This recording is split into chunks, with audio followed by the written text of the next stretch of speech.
Another week and another unfortunate loss for the Packers. We're doing our best to stay positive, but things are definitely looking grim. Thanks for joining us on another episode. We'll be recapping the loss against the Titans, as well as looking onto our next tough matchup against the Philadelphia Eagles. We've also got feedback from all of you, plus lots more. All coming up next on your Packers Fan Podcast.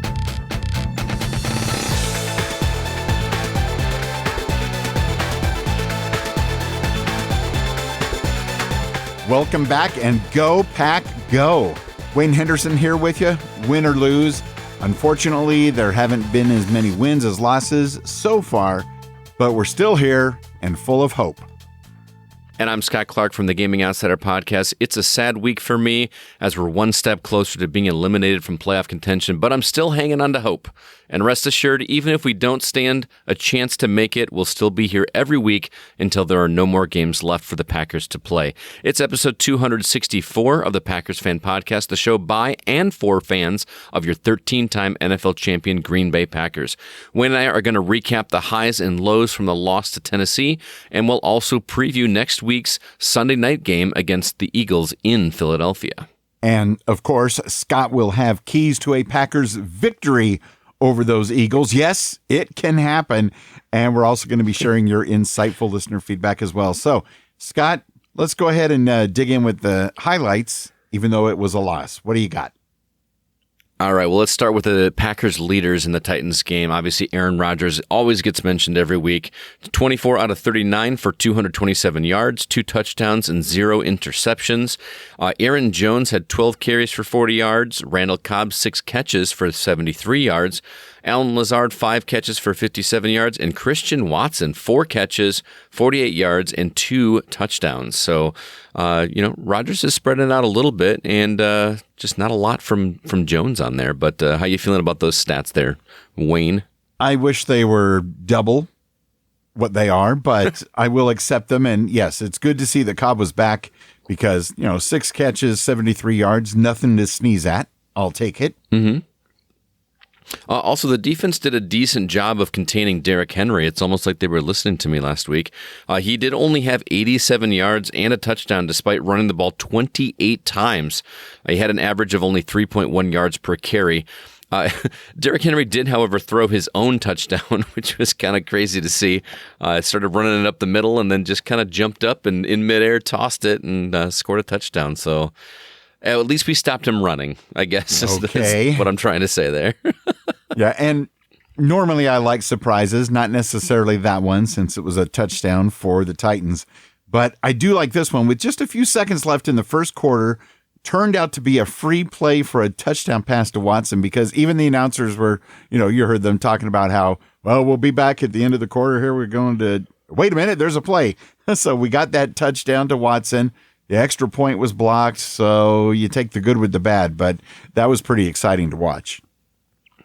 Yeah, it was kind of interesting, too, to hear the announcers say, this is what Aaron Rodgers always does, trying to draw him off sides and get these free plays. I don't remember him doing that this year a whole lot. That was more of a last season and the season before thing. Right. So I thought that was kind of interesting. But, man, Christian Watson, he is broke another rookie record. He's the first, well, not a record, but he's the first Packers rookie since Max McGee in 1954 to have multiple TD catches in consecutive games. So, man, he's on fire. All of a sudden, he went from not being on fire at all, being ice cold. And, hey, if we can keep up this pace, and I'm not saying that we will, but if we can, Christian Watson's definitely somebody to keep your eye on. Absolutely. Also, our defense did a good job in the red zone about midway through the second quarter. Quay Walker was able to keep Derrick Henry out of the end zone on 4th down to breathe some life back into the team. And what was really interesting is they were able to do that even though that Titan drive lasted over 10 minutes. So you'd think that the defense would just be completely out of gas by that point, but they were able to pull a stop there. And unfortunately, it didn't turn it into any points for us. We were eventually forced to punt, but what a stop by the defense there. They had to just be shaking their heads going, guys, we did it. It's your turn now. Yeah, pretty much. And they may not have been gassed on defense at that point, but later in the game we'll touch on something. The second touchdown pass to Watson which was followed by a successful 2-point conversion by Aaron Jones, was fantastic, which, like you said, consecutive games. But when you think about 5 touchdowns to Christian Watson in just the last 2 games, I love it. I love it. Please, more. Yes, please. Yeah, absolutely. He seems to be the new Adams, and I'm saying that very lightly. I'm not saying he's as qualified as Adams, but he seems to be Rodgers' go-to guy right now, at least in the end zone. So it's good that he's got somebody. Let's just keep our fingers crossed that he doesn't only throw to Christian Watson, right? And continues to do it. So. Also, how about Nixon on the punt return? What a breath of fresh air after the release of Amari Rodgers. I feel like he's just on a mission to prove himself as well. Not only did he hang on to the ball, but he also got out of multiple tackles, turning a return that should have been probably about the 25 or 30 into about halfway down the field. It was really cool to see some positivity on the special team side of the ball. Oh, absolutely great to see. And we wish Amari Rodgers the best. He already got picked up by the Houston Texans, so he's got a new gig, and maybe change of scenery will do everybody good. Absolutely. Also, I don't think we got to see this, at least I didn't because I didn't watch this game live, but Leroy Butler was honored during halftime. I found out while I was doing some research for the game. The Packers saluted 2022 Hall of Fame inductee Leroy Butler during a halftime ceremony that included the unveiling of his name on the Lambeau Field facade. Butler, as we all know, was a 4-time All-Pro who played for the Packers from 1990 to 2001, spent his entire career in Green Bay. He also invented the Lambeau Leap, which he first performed in December of 1993 against the Los Angeles Raiders after a Reggie White fumble recovery and lateral to Butler, who ran for a score. So that was the birth of the Lambeau Leap, and Leroy Butler was responsible for it. Did you get a chance to see any of that? No. I wish they would have shown the entire thing on television. I'm sure we can find it on YouTube. I did see little clips, and I'm like, oh, that's right. Yeah. That was tonight. And yes, believe it or not, the Raiders, before Vegas, they were in Oakland, and before Oakland, they were in L.A., and before L.A., they were originally in Oakland. So where are they going to go next? Who knows? Who knows? So, I mean, Canada. Well, okay. Hank, if you're listening to this episode, I'm sure Scott didn't mean that literally. The lowlights, they came at us fast and furious. Even though the defense held up pretty good in the first half, they did start looking a bit gassed and maybe even just confused in the second half. Very disheartening to watch. And although it was mostly the fact that we weren't doing a very good job of covering the Titans receivers, they did seem to be relatively good at tackling even in the second half. So yeah, a little bit of this, a little bit of that. Look at Wayne looking at positives in the lowlights section of the podcast. Gotta love it. Oh my goodness. That's where we've come. And like I said, we may have done a good job of containing Henry, but we couldn't do the same for Tannehill. That guy threw for 333 yards and 2 touchdowns. The second quarter alone, the Titans ran 27 plays, while the Packers only had 6. Ouch. It was definitely the worst quarter for sure. That same quarter, the Titans had 91 yards and the Packers only had 17 the entire quarter. If they only get the ball 5 minutes, that's kind of bound to happen. But it was pretty much the story of the rest of the game. It kind of all went downhill after that. That first quarter, it looked like we were staying alive and going to make something happen. But by the second half, we just were not a second half team. Which is sad to say, but a lot of that I think can be chalked up to just the fact, like you alluded to last week on the podcast, and some of the listeners did as well, that this Thursday game business, we only had a few days to recover. I'm thankful that the Packers didn't have to travel between these 2 games on a short week, but for whatever reason, the Titans responded a lot better to the short week than we did. But yeah, we need that bye week. We need it. 2 more games, and then we get our bye week. It's going to be interesting. It's going to be interesting for sure. We just need to hang on by a thread until then, and then things could be looking up. And as far as offense on the Packers near the end of the game, there was about 7 minutes, I guess, left in the game. We got the ball. We needed 10 points. So we need a touchdown and a field goal, or 2 touchdowns. We need something. We need 2 scores with 7 minutes to go. And there was no sense of urgency at all, at least from what I could pick up through the television. It just felt like we were giving up, going through the motions and hoping for the best instead of making the best. Did it come off that way to you as well? It did a little bit. It's just frustrating to watch. Like, where's the Aaron Rodgers that does the Tom Brady thing and just marches down to try to make something happen? Even a field goal to, maybe attempt an onside kick and get the ball one more time. Yes, please. I just wasn't there. It just didn't seem like it. And also we're passing the ball so much. Like, we're clearly in need of running the ball. I don't know why. I mean, clearly they're not listening to this podcast, and shame on them. But I'm just disgusted every time we just rely on the pass. Just bad things happen. I know Christian Watson is doing a lot better, and Cobb and Lazard are both there, but it's not working out. And we had one good game where the run game worked for us, and then we just go right back to old habits. It just drives me crazy. And I don't know if you got a chance to see any of the post game press conference, but Rodgers actually admitted that he's not playing up to his potential. And here's a quote. He said, "We've got to play up to our potential," Rodgers said. "If we play up to our potential, we can win our last 6 games. I'm confident in that. Obviously, I've got to play up to my potential. Tonight wasn't it," unquote. So at least he's not blaming everyone but himself. But, obviously you're not playing up to potential. You didn't need a press conference for us to know that. Wow, Scott. So are you saying that even if the Houston Texans play up to their potential, they could win their last 6 games? Sure. Sure. I don't know. But these last games, there's just got to be nothing but 110% for the rest of the season. I mean, it's just a must. No. Otherwise, these are going to be some 120%. 120%. Okay, Wayne. Let's just say they need to step it up quite a bit. On the plus side, even though this is kind of at the end of the recap, no big new injuries. A few people got banged up, got to keep an eye on them, but thankfully we do have those extra days to rest before going into Philly.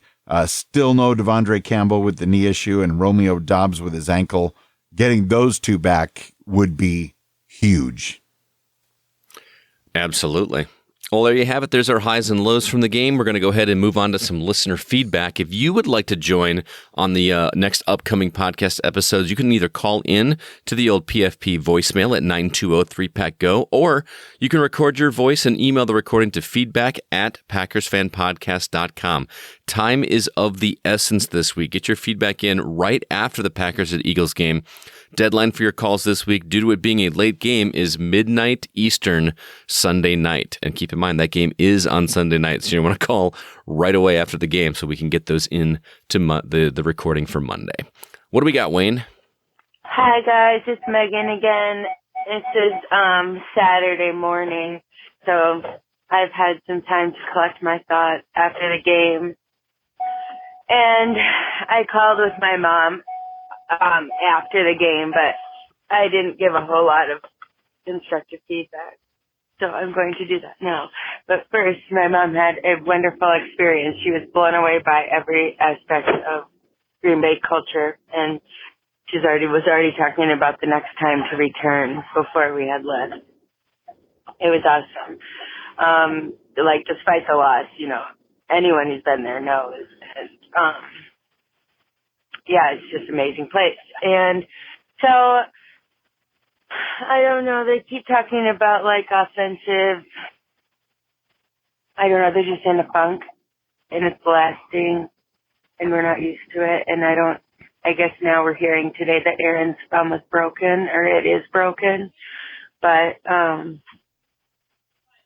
he's just 111th, right? So, and he's a big part of, he's a big one, but, there's other aspects too. And, I don't quite understand defensively. I know, injuries up front going to affect overall performance probably, but it was a lot of big talk, so I don't know. I don't really understand what's going on.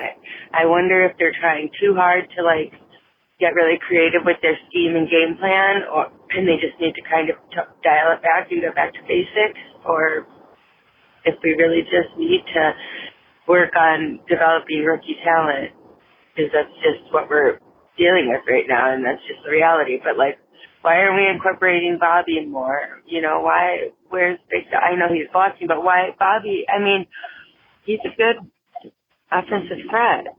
You know, we all know that. I don't know. And I trust Matt. It's just like, I feel like we're really committed to the run, then we're really not. Then we really are, then we really aren't. And I know I'm not an NFL coach, but I don't get it. It was still amazing to be there. Amazing, amazing, as always. It snowed right away at the start of the game. It kind of snowed intermittently throughout. It was awesome to see Cobb back in action. He's one hell of a guy. I was saying Pat O'Donnell had kind of an off game, and but Christian Watson had another on game, so that's awesome to see his consistency if he stays healthy. He's awesome. He's doing great. I mean, I was saying I bet the sale of his jersey went up exponentially, which I think is funny. And it's good for him. I just hope it can continue. I hope it's not a little book. I believe it's not. He has a bright, bright future. And yeah, anyways, okay. Well, go Pack Go. I showed my mom, I had her listen to Andre's voicemail from last week, and so that was like my fourth time listening just to Andre's segment. So thanks for the energy, Andre. I hope we get another win so we can get some more of that this season. Bring on Philly. Let's go, baby. Thank you, Megan. Go Pack Go indeed. So glad that your mom got to have a good time at Lambeau. Her first time there. That's really amazing. I'm in agreement with you that the offense just seems to be in a funk. I thought that things were finally starting to look up after the Dallas game, but lo and behold, I was wrong. And I don't know about Mercedes Lewis, but I saw Tunyon make a couple pretty significant catches in the game, just not as many as we'd like to see. And yeah, Pat O'Donnell. Everybody's got to have an off day, right? Apparently this was Pat O'Donnell's off day, and hopefully that's not a sign of things to come. Yeah, especially after Pat O'Donnell had a pretty solid game against the Cowboys. I just think the short week is just not our friend. You know, some players respond better than others. And I don't know why Tunyon and Mercedes Lewis aren't as targeted as much. And I hope Aaron Rodgers' thumb is not worse than originally thought. But I love the story of you playing Andre's voicemail 4 times. Because it was that memorable last week. It really was. Just download it and make it your ringtone. Just that's what I should do. That's a hell of a ringtone. In fact, was at a family birthday party. My brother-in-law listened to the game, and he commented on Andre's voicemail. So that is good stuff. And speaking of Mr. Andre. Go, Pat! Go! Go, Pat! Go! Hey, guys. Andre in L.A. I waited till the next morning to call. I was a little bummed out. But I'm not too disappointed. You know what? It's that kind of season. You know, it's barely halfway, season's over, and we're already eliminated out of the playoffs. But the offense looked a lot better. You know, Christian Woods looked like him and Rodgers are finally starting to get some rapport going. Man, what was really surprising about last night's loss was the defense against the pass. Usually we're really good against the pass, but it just felt like, I guess because we were so worried about the run with King Henry, and that's a big boy. Man, it seemed like a lot of people were wide open, so maybe that's what happened. I forget his name, number 26, basically got torched for most of the game. It seemed like they were just picking on him. They saw something that they could exploit. You know, I'm not mad at them. The offense seemed to be a little bit better. The play calling I really liked. I just felt like, you know, it was just a few missed opportunities here and there. Just not our year. It was disappointing. But I like what I'm seeing from the team. It's still a lot of fight. You know, we could play the role of spoiler, have some fun with it, and just go from there. You know, I don't want to linger on, you know, hey, there are good seasons, there are bad seasons. We've had a lot of great seasons. Just not in the way we wanted them to. So, you know, look forward to next year and let's just enjoy the games this year. I love watching football. I'm a fan. You know, Aaron Jones still looks great. You know, helped me out in Fantasy League last night. I guess I'm going to have to let go of the Packers defense this year because it's a little bit of a disappointment at times. But I digress. Love calling in. Love you guys. Andre in LA. Just want to reach out to you and show my support. Thank you for all the Packer faithful. I'm still going to try to call pretty consistently after every game. So just, enjoy the bye week, enjoy Thanksgiving, be thankful for family. I don't want to go on a tangent, but love you guys. Andre in LA. Happy Thanksgiving to all the Packers faithful. Green and gold till I'm dead and cold. And go, Pack, go! Happy Thanksgiving to you and yours, Andre. Go Pack Go. Love hearing from you. We really appreciate it. And mathematically, we're not eliminated just yet. It's going to take some work, though. The Vikings did lose yesterday. Oh, that was a darn shame. 40-3. And speaking of the Vikings losing, I think that's where Andre alluded to the fact that maybe we can play the role of spoiler. And who knows, maybe on the New Year's Day game, even if we don't make the playoffs, maybe we can knock the sails out from under the Vikings. That would be fantastic. And yeah, we just love watching football. And it may not be our year, but I think there's still a chance. But you know how I am. What do you think, Scott? I'm with you, actually. I mean, even at the possibility of us not being in contention for the playoffs, it'll be kind of nice just to sit back and enjoy the rest of the season without having to, have this worry about what are we going to do? Just watch it just to see what happens and enjoy football for football's sake. So I'm definitely looking forward to that. I love football. Yes. Here's to football. Andre made a great point about the defense being so concerned about covering Derrick Henry that we didn't cover the receivers very well. And I think that's exactly what happened. Yeah, we love watching football. Just please don't let the NFC Championship game be Vikings-Niners because that I might have to draw the line on that one.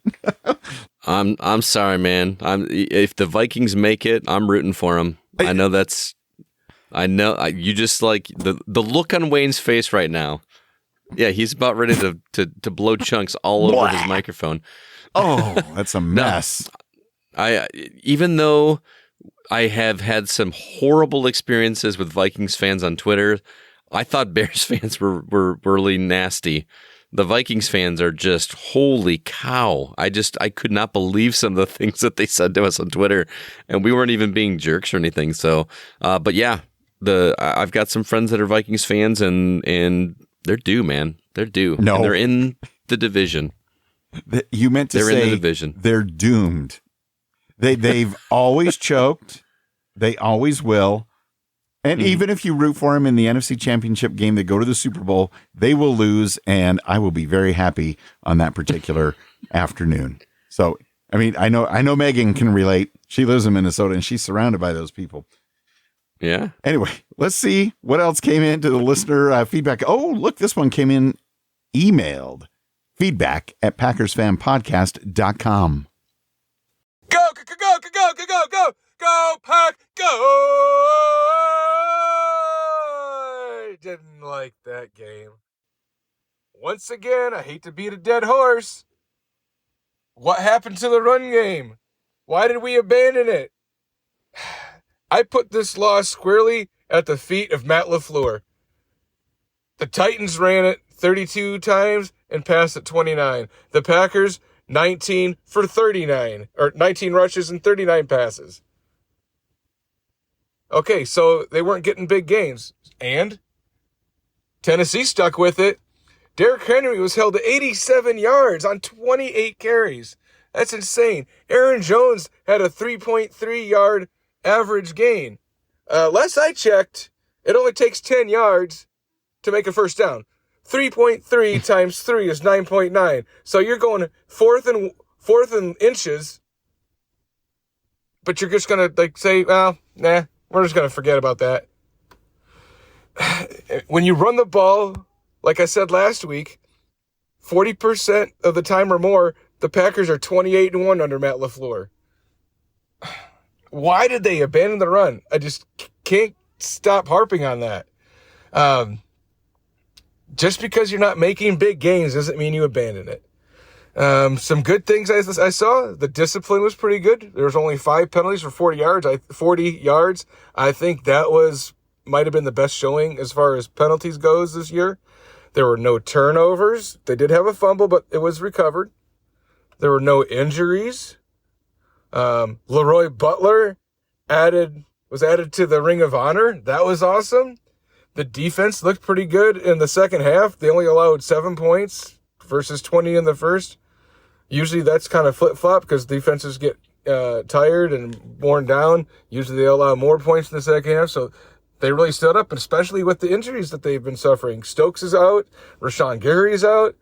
There's just a host of other key players that are out on the defensive side and offense, of course. But I was really impressed with how the defense held steady. Next week, we go into Philadelphia, a week from Sunday. It's not looking good, Packer fans. I mean, unless Matt LaFleur pulls his head out of his keister and sticks with the run game, I just don't see a way of winning this game because they got to control the clock. If they do run the ball, I see a win. But if I see them abandon it and Philly goes up, by a touchdown or 10 points, I see Matt LaFleur calling a bunch of pass plays, and that's not good because it just came out today that Aaron Rodgers apparently suffered a broken thumb in the Giants game in London, and it's not just a sprained thumb or just bruised; it's actually broken. So that's not a good sign. But I'm gonna go with Philadelphia 27, Packers 17. But I always want to end on a good note. And this is a fun fact. Aaron Rodgers, number 12. He is the 11th leading rusher of all time for the Green Bay Packer franchise. And he's only trailing Hall of Famer and Notre Dame alumni, Paul Hornung, by 275 yards. And I see him playing another couple of years. He may become one of the top 10 rushers of all time in Green Bay Packer history. How's that? How's that for a good ending? I hope I'm wrong about my prediction, but it doesn't matter because I always will bleed green and gold till I'm dead and cold. Go, go, go, go, go, go, go, go, go, Pack, go!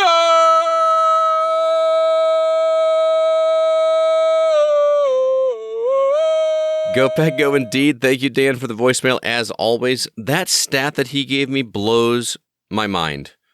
28-1 under Matt LaFleur when we run the ball 40 times or more. What more evidence do you need? It's cut and dried it's right there. there. Yeah. You can't get any more clear than that. 40-1. So with that stat in mind, Dan wants to know, why did we abandon the run game? I've been wondering that all season long, man. Except we just for stopped last running week. the ball. And that was the game we won. The only game out of 7 games that we've won, we ran the ball more than we passed the ball. It worked. So they say, oh, well, that worked out really well. Let's just keep doing that. No, we're going to keep passing the ball. Makes no difference to me. I don't know. This fun fact about Aaron Rodgers being the 11th highest rusher in Packers history, that's pretty interesting. It's kind of nuts, actually, if you think about it.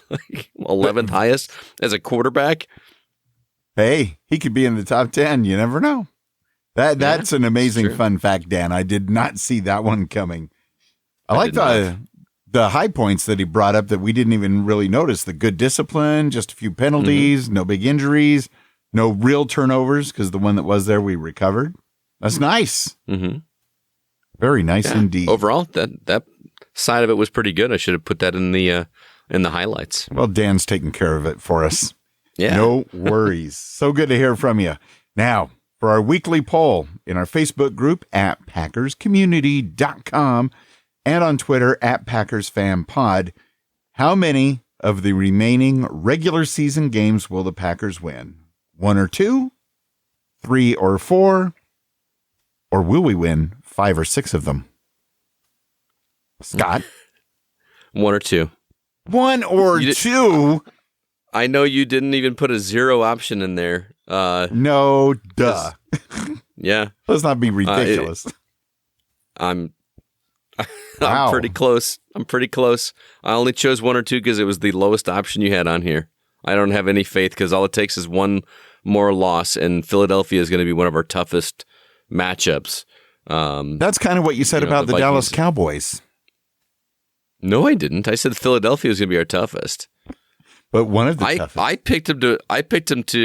I don't know. Did I pick him to beat Dallas? I can't remember. Yeah, this is gonna be tougher. And I think once they get to that point where they are eliminated, if it comes to that, then they're just gonna roll over and they're gonna try to keep Aaron Rodgers healthy because they got him for 2 more years, at least as far as the contract goes. So they'll probably try out Love a little bit and see what happens and see how he does, and then just start prepping for next season. But what if Aaron Rodgers really wants that rushing top 10 slot? Or passing it off to Aaron Jones. Now, before I give my vote and go over the votes that came in after tabulation, just a quick recap. The remaining 6 games: Packers at Eagles, Packers at Bears. So it kind of stinks we have 2 road games in a row. Then we finally get the bye week. Then Rams, who aren't very good, at Packers. Packers at Dolphins on Christmas, getting out of the cold for a week. Then the last 2 games also at home. Vikings at Packers on New Year's Day and Lions at Packers the following week. So of those 6 games, looking at those, it's really hard. I want to say 5 or 6 so bad, but a lot of it depends on what we see next Sunday night. But okay, maybe we'll lose to the Eagles. Maybe. I say 5 or 6. Let's go with that. The votes that came in, though. You just changed your mind like 3 times in 5 seconds. No, I didn't. 5 yes, or you 6. Did. No, I was contemplating. And then I looked at the games again. And there we go. Now, believe it or not, 62% of the votes after we combine Twitter and Facebook agreed with neither of us. They said 62% said 3 or 4 wins, which still would be enough to get us a wild card slot depending on how things play out. 26% agree with you, Scott, 1 or 2. Oh boy. Mm-hmm. And 12% are going my way with 5 or 6 wins. Let's go, Pack, go! All right, let's see what the community had to say about it as well. First off, Dictus in the Netherlands says, beat the Bears, Rams, and Lions, maybe the Vikings. The other games, I have a hard time seeing W's there, which would be a disaster because that would probably mean missing the playoffs and losing out on a higher draft pick. I'm not saying tanking. That's never good, especially not with Packers culture, DNA, heritage. But 7 or 8 wins and no playoffs is pretty much the worst place to be in. Also, Dan Dyler added to Dictus's thoughts, very good point, Dictus. I honestly don't see any scenario, even if we win out, to make the playoffs. It's not our year, but this will be a season of growth for our young studs. I really think that this year's draft class was the best we have seen in a very long time. And if you played close attention to football for a while, you know that year 2 of a player's NFL career is typically when most players have a significant jump. And I will also say this uncharacteristic performance by our team isn't a bad thing for young players to experience. It gives way to a lot of personal growth, to develop humility, and give a lot of perspective for when things turn around. It breeds a hunger to do better, perform at a higher level, and become more of a cohesive team member. I love pretty much everything Dan said there. That was awesome. We also had some other great posts and comments unrelated to the poll question that were made in the Packers Fan Podcast Facebook community group, which can be found at packerscommunity.com. Dan Dyler shared the latest photos showing the progress of his outdoor football viewing theater. You've got to check it out. I'm a little bit jealous, although it's too cold to watch football out here outside. That would be great to pop by Indy and pay a visit and watch a game there. And former Packer Blake Martinez, he retired from the Raiders last week, financially enabled by the selling of a rare classic Pokemon card. Believe it or not, Blake Martinez sold a Pokemon Illustrator card with a gem mint 9.5 rating for $672,000, which is about double his Raiders salary this year since he just joined the team last month. Scott, can I get a Pika Pika? Pika Pika. Was it a Pikachu card? Do you know? That I do not know. I don't think it was. Okay. But, I know very little about Pokemon, but apparently I'm going to learn real quick at the end of the season. So hey, anything can happen. Or anything could happen. I'm not mathematically eliminated. So, also Megan shared a beautiful photo of some green and gold infused good luck sourdough bread that she baked. Looks delicious, and I may have to try that out for myself. Don't know how to do it without mixing the green and yellow together. I'm really curious how that works. It was very artistic. In fact, I clicked on the photo. It actually turned out to be an Instagram video. So it plays the video, and how it was put together, that's pretty epic. I couldn't do that. I'm going to have to try that. Moving on to emails. Our first one says, "Hey, Wayne and Scott, it's CCR from Green Bay, Wisconsin. What a disappointing game it was. It sure seemed like the whole team gave up. We did a few good plays with Christian Watson and his touchdown, although it was a tough loss. We had a few good plays on defense with Preston Smith. I think it's time for Mason Crosby to retire when he misses a PAT. It's a tough season, but no matter what, go Pack go. Caleb, Kathy, and Roy Fisher." I will defend Crosby a little bit. He can't help it if a ball gets blocked. That's not on him. That's on the line. So I still have faith in Crosby, although he does seem to be at the tail end of this streak. And I'll be surprised if he's back next season because they've got some other guys in the practice squad, and something's got to happen. So, as always, your calls, emails, comments, and support are so much of a part of the Packers Fan Podcast. Thank you so much for what you guys do. Remember, you too can join the Packers Fan Podcast Facebook community and be part of the conversations. Just simply go to packerscommunity.com. And now let's look forward, Scott. Game preview time. Your 4-7 Green Bay Packers are on the road yet again to face the 9-1 Philadelphia Eagles Sunday night, November 27th at 7:15 p.m. Central Time. The Packers lead this series, Scott, 28-17. And the Eagles were one of the first teams to join the NFL after conference play began way back in 1933.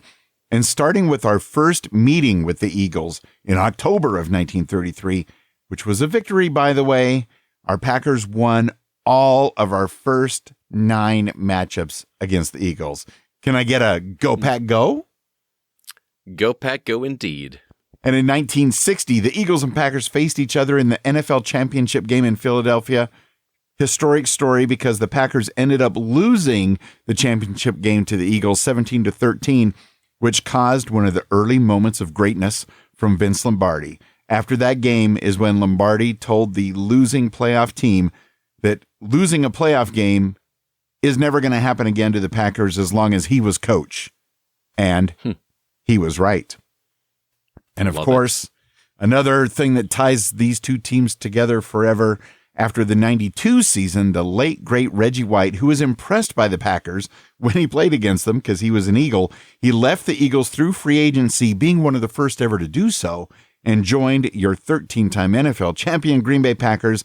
The rest, as they say, is history. Man, love Reggie White. Yes. So much fun to watch. Yes, the Minister of Defense. He was great. Very, very charismatic guy. I also wanted to share a huge win that we had back in 2014, which took place at Lambeau. The Packers won that game 53-20, and that was the third most points that the Eagles had allowed in history. And it's actually the most points that they've allowed in 48 years. So that was pretty cool. I missed those days of scoring 53 points in a single game. Amazing. What's amazing about that stat is 53-20. That's only the third most points they've allowed. Wow. Mm-hmm. So there's even more. Yeah. Well, Sunday night's weather in Philadelphia is surprisingly warmish. It's going to be partly cloudy, about 50 degrees Fahrenheit at kickoff, which is about 10 degrees Celsius. So not too shabby. I would agree. That's perfect fall-like football weather, and I love it. Absolutely. Especially for a nighttime game. I mean, yeah, come on, right? It could be a lot worse. So with that in mind, Scott, what do our Green Bay Packers have to do to beat the Eagles this week?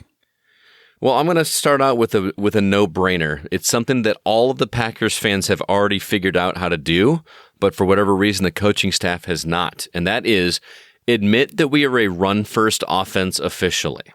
It's not a coincidence that the Packers lost against the Titans when they once again relied more on the passing game than the run game. The Eagles defense have given up 4.7 yards per carry this season, so this 100% should be the focus of the game. This is especially true since Aaron Jones is officially over the 1,000-yard mark on offense this season. And while Rodgers still needs to, in his own words, play up to his potential, this game will come down to play calling, and the majority of those calls need to be running plays. It's as simple as that. My second strategy is when you do pass the ball, target Christian Watson. Again, another no-brainer. The rookie has definitely made a name for himself after proving his worth the last 2 weeks. I'd just like to see more passes to him that aren't only in the red zone. Rodgers targeted Cobb and Lazard more this week to gain yardage. He shouldn't forget about his new star in those matchups as well.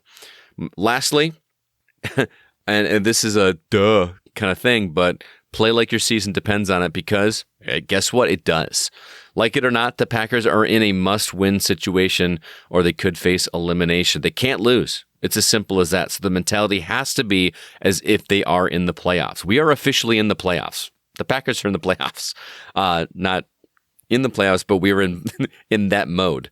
Because quite literally, they are. If they lose this game, it's lights out way too early in the season, and there's no room for error. So it's going to come down to who wants it more, and my hope is that the Packers are the ones that want it more. I love that. Yes. Your hope, my hope, all of our hopes. The Packers want it more. Excellent work as always, Mr. Clark.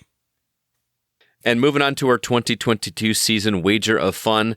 Last week, our predictions didn't matter too much, but I predicted the Packers winning 20-17. Wayne predicted 24-17. It did not matter because they lost, so neither of us get a point this week. The final was 27-17 in favor of the Titans. In fact, all of our listeners also picked the Packers to win. So, unfortunately, we are all sitting at the same scores that we were earlier. So Wayne, unfortunately, still leads against me 4-1. I can't believe I've only won one matchup this year. It's been a crazy year, Scott. It has been a crazy year. Listener leaders David Newman and Jay Walters are still tied in first place with 2 wins. And we've also got a tie for second place between Brett Connor, Alex Bartman, Dan Dyler, and Garrett Stritzel. They each have 1 win. So it comes down to this week, predictions for the Packers out in Philadelphia against the Eagles. I'm just going to go out and right and say it, Wayne. I'm going to predict the Eagles are going to win 24-17. And I think that's being generous. Okay, I'll accept that. No beating around the bush. However, the Packers are going to find a way to win this one and shock the world like we did against the Cowboys. It's going to be close, though. Heart attack medication nearby, everything. Just keep calm, everybody. Packers win 21-20. 1 point, huh? Well, I hope you're right, man. Hope you're right. Remember to call into our Packers Fan Podcast voicemail at 920-3PACK-GO right after the Eagles game. Reminder, the deadline to call is Sunday at midnight Eastern Standard Time. Just have your phones ready to call immediately after the game. And here are our listeners' picks so far. Garrett Stritzel says Eagles 31-14. Ouch. Alex Bartman says Eagles 27-20. Brett Connor is with me, Eagles 24-17. Aaron Peterson says Eagles 28, Packers 17. Dan Dyler says Eagles 27 and Packers 17. Lots of 17s for the Packers. Yeah. David Newman, however, says Packers 27, Eagles 24. He's hoping for a Packers win, while Alex G. Bartman and himself are at the game. So that's really cool to hear. I'll have to keep watching the TV, see if we see them out there. Travis Barker says Packers 28, Eagles 20. Jay Walter says Packers 28, Eagles 21. And Megan says Eagles 28 and Packers 31. In an overtime win, she's hoping for something good. I think we all are. Indeed. And Megan's green and gold special sourdough bread could be making the difference and helping out with the feelings of something good. So the NFC North, right now, the Vikings are 8-2. Check this out. The Lions are now in second place by virtue of beating us with their record of 4-6. That's not going to last long. The Packers are 4-7. And oh my, the Bears are still 3-8 down at the bottom. That's too bad for the Bears. They said they were going to smoke us all season long. And man, Justin Fields is just looking so good. I can't believe they can't figure out a way to win. Like he's just pulling some crazy stuff over there in Chicago. But that's a shame. That's a shame. Some other happenings in the NFL this week. Did you see the snow in Buffalo? Oh my goodness, it was beautiful, but I wouldn't want to have to experience it. I think the final number was 26 inches of snow that fell in the stadium. It was so bad, they moved the game to Detroit, which is funny because wasn't playing that game. It was just nuts to me. It was Buffalo and the Browns, I believe, that actually played at Detroit, which is and just crazy. But some areas of Buffalo got 77 inches of snow. A little over so much 6 snow. feet. That's a lot of snow. Yes, indeed. I've seen some pictures of just people like actually standing in the snow. I mean, like even in the stadium, where do you put it? Because you can't just. It's not going to melt. You know what I mean? It's almost winter. I don't know because they're going to have to remove it. Right. And even Von Miller was saying that a lot of the Bills Mafia fans, they were really helping out the team because they still had to find a way to get to the airport so they could get to Detroit. And so he said, fans had snowmobiles, snow shovels, snow blowers, whatever it took. They're going to find a way to help get the team to the airport so they could beat the Browns. And they did. That's awesome.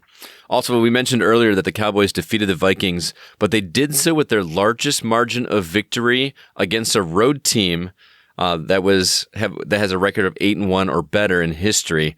I thought that was pretty cool. 40-3. There were 7 sacks in the game. Cousins had no touchdowns the entire game.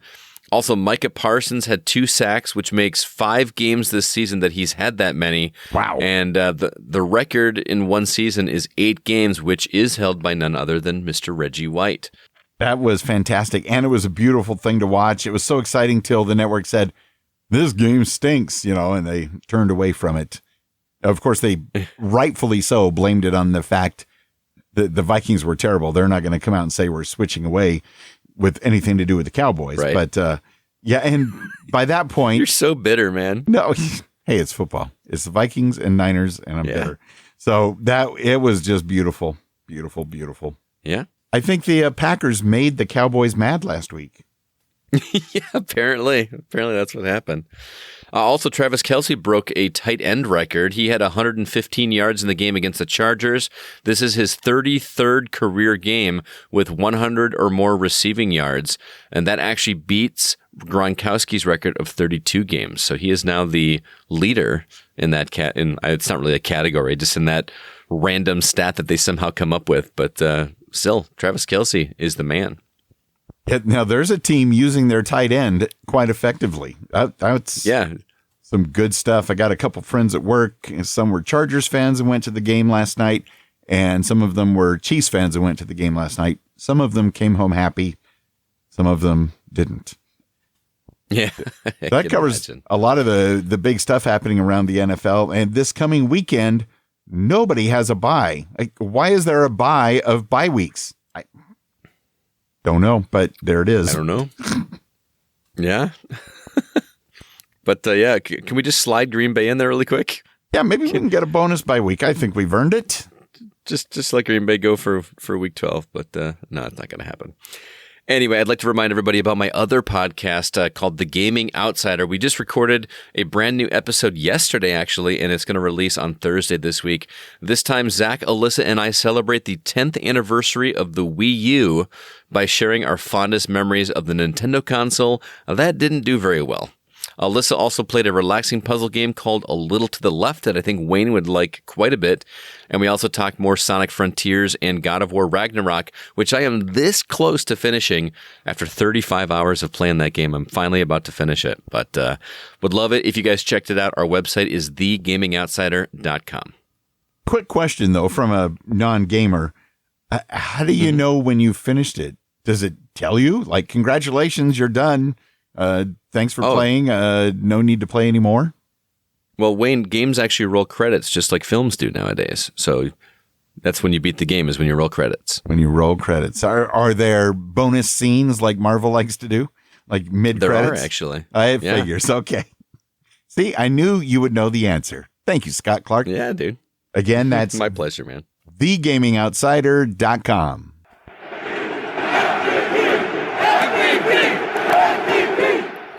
As always, we have a value for value model here at the Packers Fan Podcast. Thank you so much for giving back to your Packers Fan Podcast via our Patreon page. We really do appreciate it. Details for becoming a patron and other ways to give back to the show are at packersfanpodcast.com/give back.